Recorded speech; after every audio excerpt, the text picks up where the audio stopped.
El objetivo principal de cumplir el proceso de definir actividades del programa son incluir el alcance completo del proyecto, evitando dejar alcances fuera del cronograma, generar la lógica entre actividades que me permitan determinar la duración del proyecto. ¿Cómo determinamos las actividades? Primero, a través de una buena WBS. Esta es una herramienta de definición de alcance que permite no dejar fuera ninguna actividad que me permita cumplir los objetivos del proyecto. Una de estas actividades, cada una de ellas debe tener un único WBS para aplicarla de forma adecuada. Para proyectos de construcción debemos utilizar WBS por área física y además que el proyecto sea quebrado de forma jerárquica, es decir, quebrado desde áreas más grandes hasta más pequeñas.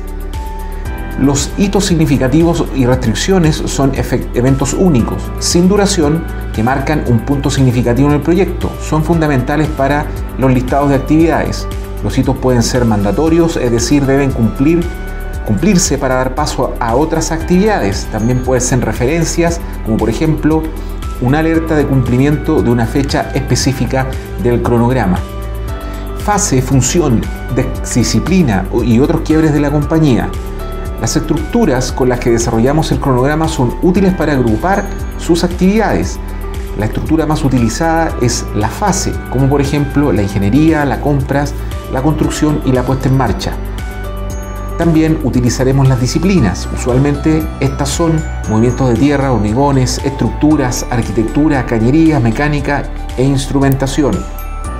La información de riesgo es valiosa para definir actividades. Muchas de las actividades del cronograma vienen de la evaluación de riesgo, pues podrían aparecer actividades específicas para controlar riesgos, tales como reuniones, auditorías o verificaciones especiales. El plan de contratos y compra.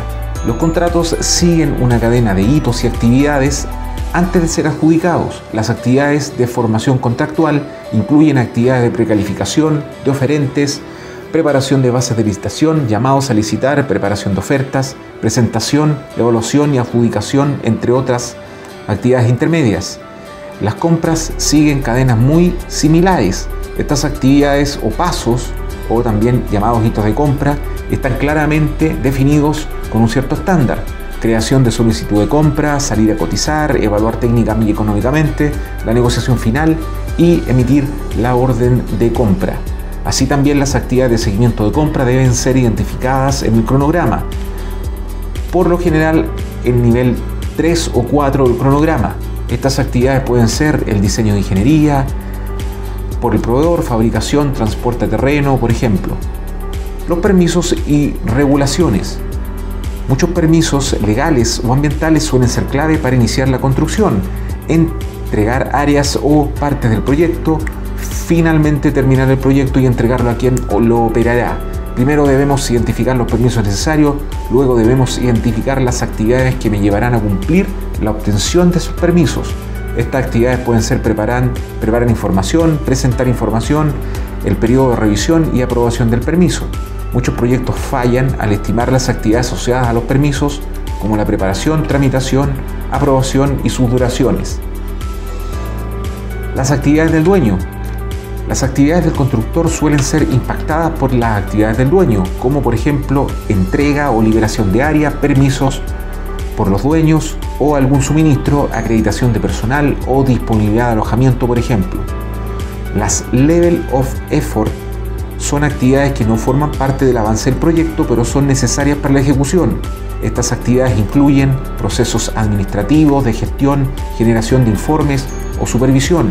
Se deben identificar claramente, aunque no aportan al valor ganado, por ende, al progreso del proyecto. El nombre de las actividades. Este es otro factor clave para la descripción de las actividades. La ambigüedad de la descripción puede incluir errores de interpretación.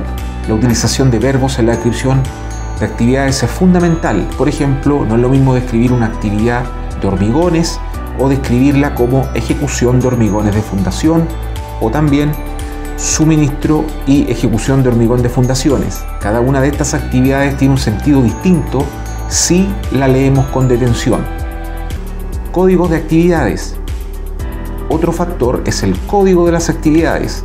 En muchas compañías se utiliza el código de las actividades para identificar, filtrar, sumarizar distintos criterios o características de la actividad, como el área, la función, la disciplina, el WS, el commodity u otras. El responsable. Es muy deseable que cada actividad tenga un responsable de ejecución. Las actividades que no tienen responsable son difíciles de controlar y explicar sus desviaciones.